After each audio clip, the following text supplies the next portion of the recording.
अकबर के महल में कई कीमती सजावट की वस्तुएं थीं, लेकिन एक गुलदस्ते से अकबर को खास लगाव था। इस गुलदस्ते को अकबर हमेशा अपनी पलंग के पास रखवाते थे। एक दिन अचानक महाराज अकबर का कमरा साफ करते हुए उनके सेवक से वह गुलदस्ता टूट गया। सेवक ने घबराकर उस गुलदस्ते को जोड़ने की बहुत कोशिश की, लेकिन नाकाम रहा। हार कर उसने टूटा गुलदस्ता कूड़ेदान में फेंक दिया और दुआ करने लगा कि राजा को इस बारे में कुछ पता न चले। कुछ देर बाद महाराज अकबर जब महल लौटे तो उन्होंने देखा कि उनका प्रिय गुलदस्ता अपनी जगह पर नहीं है। राजा ने सेवक से उस गुलदस्ते के बारे में पूछा तो सेवक डर के मारे कांपने लगा। सेवक को जल्दी में कोई अच्छा बहाना नहीं सूझा, तो उसने कहा कि महाराज, उस गुलदस्ते को मैं अपने घर ले गया हूँ ताकि अच्छे से साफ कर सकूं। यह सुनते ही अकबर बोले, मुझे तुरंत वो गुलदस्ता लाकर दो। अब सेवक के पास बचने का कोई रास्ता नहीं था। सेवक ने महाराज अकबर को सच बता दिया कि वो गुलदस्ता टूट चुका है। यह सुनकर राजा आग बबूला हो गए। क्रोध में राजा ने उस सेवक को फांसी की सजा सुना दी। राजा ने कहा, झूठ मैं बर्दाश्त नहीं करता हूँ। जब गुलदस्ता टूट ही गया था तो झूठ बोलने की क्या जरूरत थी। अगले दिन इस घटना के बारे में जब सभा में जिक्र हुआ तो बीरबल ने इस बात का विरोध किया। बीरबल बोले कि झूठ हर व्यक्ति कभी न कभी बोलता ही है। किसी के झूठ बोलने से अगर कुछ बुरा या गलत नहीं होता तो झूठ बोलना गलत नहीं है। बीरबल के मुंह से ऐसे शब्द सुनकर अकबर उसी समय बीरबल पर भड़क गए। उन्होंने सभा में लोगों से पूछा कि कोई ऐसा है यहाँ जिसने झूठ बोला हो। सबने राजा को कहा कि नहीं, वो झूठ नहीं बोलते। यह बात सुनते ही राजा ने बीरबल को राज्य से निकाल दिया। राज दरबार से निकलने के बाद बीरबल ने ठान ली कि वो इस बात को साबित करके रहेंगे कि हर व्यक्ति अपने जीवन में कभी न कभी झूठ बोलता है। बीरबल के दिमाग में एक तरकीब आई, जिसके बाद बीरबल सीधे सुनार के पास गए। उन्होंने जौहरी से सोने की गेहूं जैसी दिखने वाली बाली बनवाई और उसे लेकर महाराज अकबर की सभा में पहुंच गए। अकबर ने जैसे ही बीरबल को सभा में देखा तो पूछा कि अब तुम यहाँ क्यों आए हो। बीरबल बोले, जहांपनाह, आज ऐसा चमत्कार होगा जो किसी ने कभी नहीं देखा होगा। बस आपको मेरी पूरी बात सुननी होगी। राजा अकबर और सभी सभापतियों की जिज्ञासा बढ़ गई और राजा ने बीरबल को अपनी बात कहने की अनुमति दे दी। बीरबल बोले, आज मुझे रास्ते में एक सिद्ध पुरुष के दर्शन हुए। उन्होंने मुझे यह सोने से बनी गेहूं की बाली दी है और कहा कि इसे जिस भी खेत में लगाओगे वहां सोने की फसल उगेगी। अब इसे लगाने के लिए मुझे आपके राज्य में थोड़ी सी जमीन चाहिए।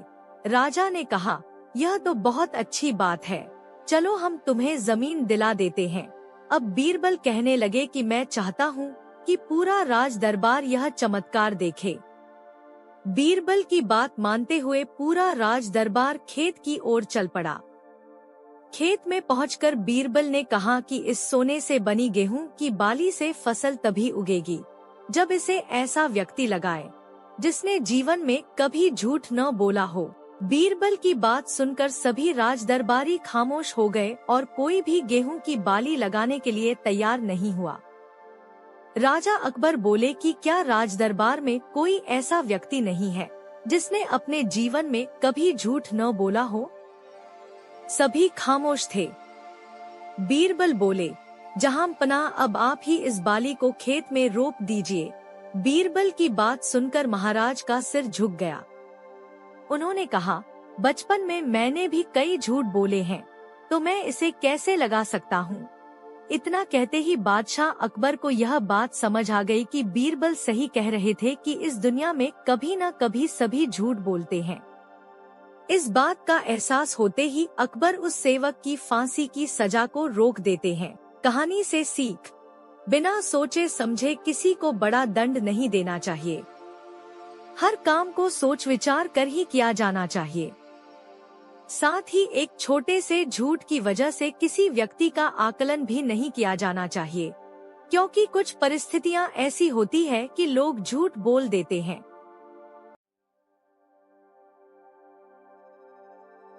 यह कहानी बादशाह अकबर के जमाने की है। एक बार एक व्यापारी अपने किसी काम से कुछ दिनों के लिए प्रदेश से दूर गया हुआ था। जब वह अपना काम खत्म करके घर पहुंचा, तो देखता है कि उसकी पूरी तिजोरी खाली है। उसकी मेहनत की सारी कमाई चोरी हो चुकी है। व्यापारी घबरा गया और उसने अपने घर के सारे नौकरों को बुलाया। व्यापारी के घर में कुल 5 नौकर थे। व्यापारी की एक आवाज पर सारे नौकर उसके सामने आकर खड़े हो गए। व्यापारी ने उनसे पूछा, तुम लोगों के होते हुए घर में इतनी बड़ी चोरी कैसे हो गई? जब चोर आकर मेरी पूरी तिजोरी साफ कर गया, उस समय कहाँ थे सब के सब? एक नौकर ने जवाब दिया, हमें नहीं पता ये चोरी कब हुई मालिक, हम सो रहे थे।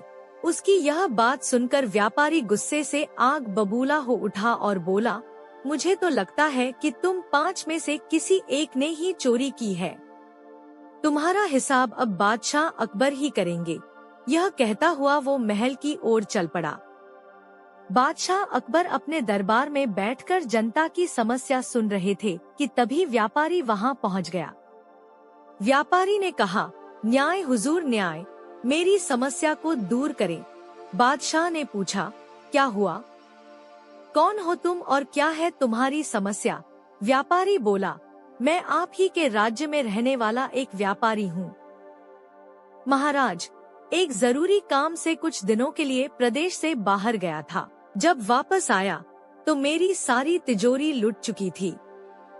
मैं बर्बाद हो गया हुजूर, मेरी मदद करें।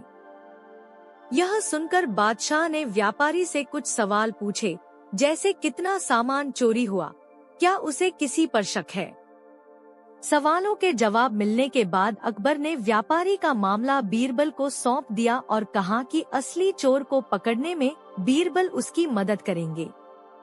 अगले दिन बीरबल व्यापारी के घर पहुँचे। उन्होंने सभी नौकरों को बुलाया और उनसे पूछा कि चोरी की रात वो सभी कहाँ थे।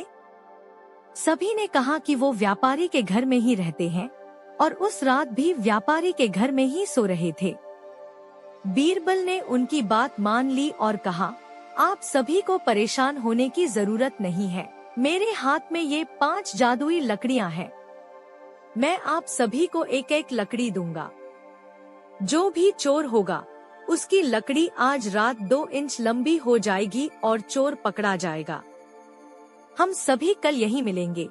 यह कहकर बीरबल ने सबके हाथ में एक एक लकड़ी पकड़ाई और वहां से चले गए।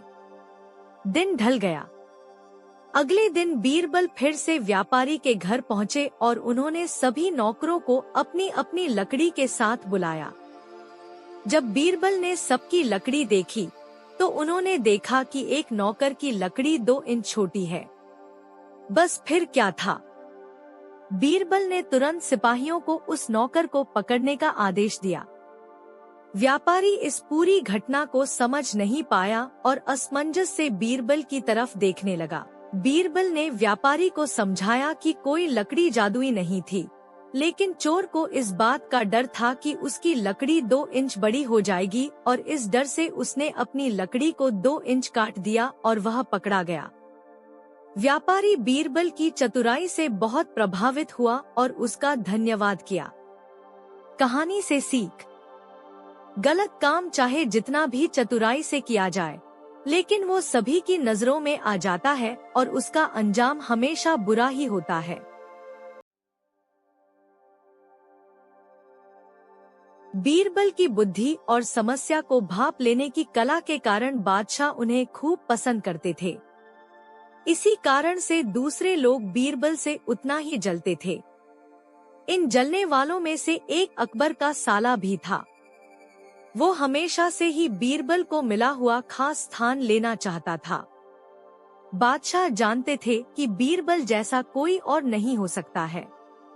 वो अपने साले को भी ये बात समझाने की कोशिश करते थे, लेकिन उनका साला हमेशा कहता था कि वो भी काफी बुद्धिमान है।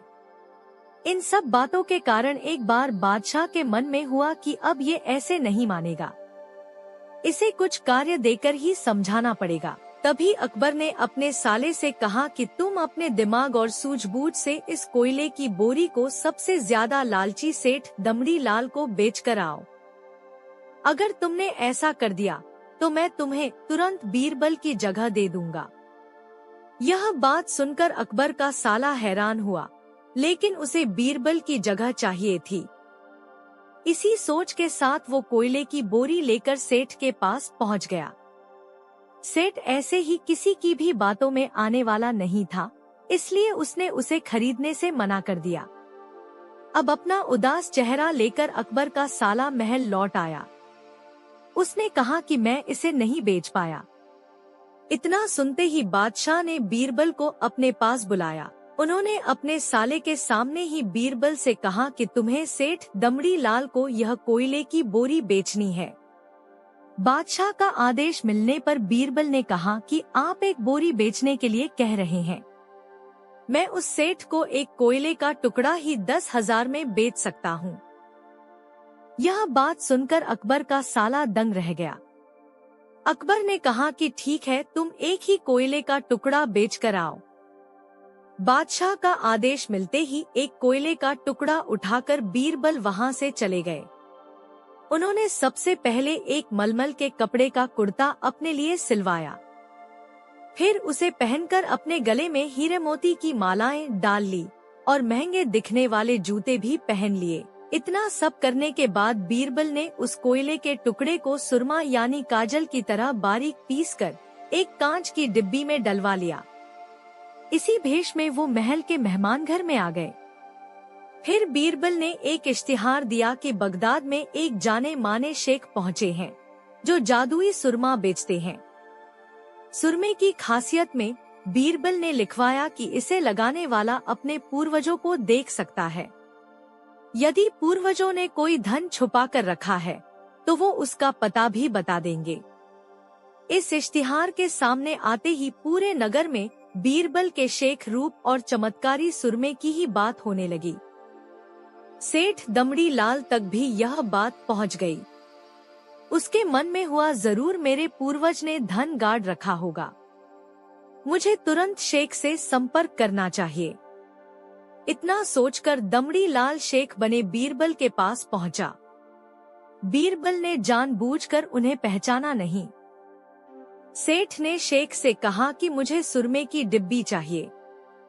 शेख ने जवाब दिया, बिल्कुल लीजिए, लेकिन एक डिब्बी की कीमत 10,000 रुपए है। सेठ काफी चालाक था। उसने शेख से कहा कि मैं पहले सुरमा आंखों पर लगाना चाहता हूँ, उसके बाद पूर्वजों के दिखने पर ही मैं 10,000 रुपए दूंगा। शेख बने बीरबल ने कहा कि ठीक है, आपको ऐसा करने की इजाजत है, बस आपको सुरमे की जांच करने के लिए चौराहे पर चलना होगा। चमत्कारी सुरमे का करिश्मा देखने के लिए वहां लोगों की भीड़ लग गई। तब बीरबल बने शेख जोर जोर से कहने लगे कि इस चमत्कारी सुरमे को सेठ जी लगाएंगे। अगर ये सेठ अपने माता पिता की ही औलाद है तो इन्हें सुरमा लगाते ही तुरंत पूर्वज नजर आ जाएंगे। पूर्वज नहीं दिखे तो मतलब यह होगा कि वो अपने माता पिता की औलाद नहीं है। असली औलादों को ही यह सुरमा लगाने पर अपने पूर्वज नजर आते हैं। यह सब कहने के बाद शेख ने सेठ के आंखों पर सुरमा लगा दिया और कहा कि आंखें बंद कर लो। सेठ ने आंखें बंद तो की, लेकिन उन्हें कोई भी नहीं दिखा। अब सेठ के मन में हुआ कि मैंने कह दिया कि मुझे कोई नहीं दिखा तो भारी अपमान हो जाएगा। इज्जत को बनाए रखने के लिए सेठ ने आंख खोली और कहा कि हाँ, मुझे अपने पूर्वज दिख गए। इसके बाद गुस्से में लाल सेठ ने बीरबल के हाथ में 10,000 रुपए थमा दिए। अब खुश होते हुए बीरबल महल चले गए। उन्होंने कहा कि लीजिए बादशाह, एक कोयले के 10,000 रुपए और सारा किस्सा सुना दिया। यह देखते ही बादशाह का साला मुंह बनाकर महल से चला गया। उसके बाद से उसने कभी भी बीरबल की जगह लेने की बात अकबर से नहीं की। कहानी से सीख। किसी से ईर्ष्या नहीं करनी चाहिए और अपनी काबिलियत को साबित करने के लिए बुद्धि का उपयोग करना जरूरी है। बादशाह अकबर कामकाज के अलावा भी कई चीजों के बारे में बीरबल से बातचीत किया करते थे। ऐसे ही बैठे बैठे एक दिन बादशाह ने बीरबल से पूछा कि इस दुनिया में सबसे बड़ा हथियार तुम्हारे हिसाब से कौन सा होता है। इस बात के जवाब में बीरबल ने कहा कि संसार में आत्मविश्वास से बड़ा हथियार कुछ और नहीं हो सकता है। यह बात अकबर के समझ में नहीं आई, लेकिन फिर भी उन्होंने कुछ नहीं कहा। उनके मन में हुआ कि समय आने पर इस बात की परख की जाएगी। कुछ दिनों बाद राज्य में एक हाथी बेकाबू हो गया। पता करने पर समझ आया कि वो पागल हो गया है। उसे कर्मचारियों ने जंजीरों से जकड़ लिया था। इसकी खबर जैसे ही बादशाह को पहुंची, तो उन्होंने सीधे महावत से कहा कि जब भी तुम्हें बीरबल आता दिखे तो हाथी की जंजीरों को खोल देना। यह सुनकर महावत हैरान हो गया, लेकिन बादशाह का आदेश था, इसलिए सिर झुकाकर चला गया। अब अकबर ने बीरबल को महावत के पास जाने के लिए कहा। महावत ने भी बादशाह के आदेश का पालन करते हुए बीरबल को आते देख हाथी को जंजीरों से मुक्त कर दिया। बीरबल को इस बात की खबर नहीं थी, इसलिए वो आराम से चल रहे थे। तभी उनकी नजर चिंघाड़ते हुए हाथी पर पड़ी। जैसे ही उन्होंने देखा कि हाथी उनकी ही तरफ आ रहा है, वो कुछ समझ नहीं पाए। कुछ ही देर में उनके दिमाग में हुआ कि बादशाह ने मेरी आत्मविश्वास वाली बात को परखने के लिए ही इस हाथी को मेरे पीछे छोड़ने का आदेश दिया होगा। अब बीरबल इधर उधर भागने की सोच रहे थे, लेकिन ऐसा कुछ हो नहीं पाया। सामने से हाथी आ रहा था और अगल बगल में भागकर जाने की जगह नहीं थी।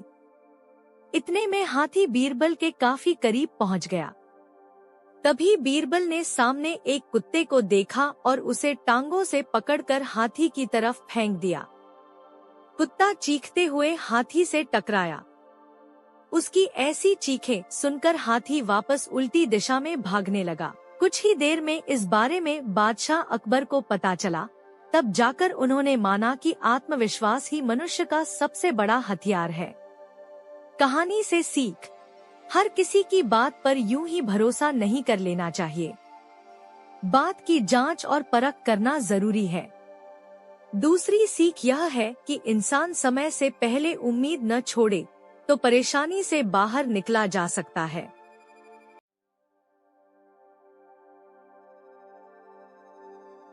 एक बार बादशाह अकबर ने अपने दरबार में बीरबल से पूछा, दुनिया में सबसे मीठी चीज क्या है? बीरबल ने उत्तर दिया, आम।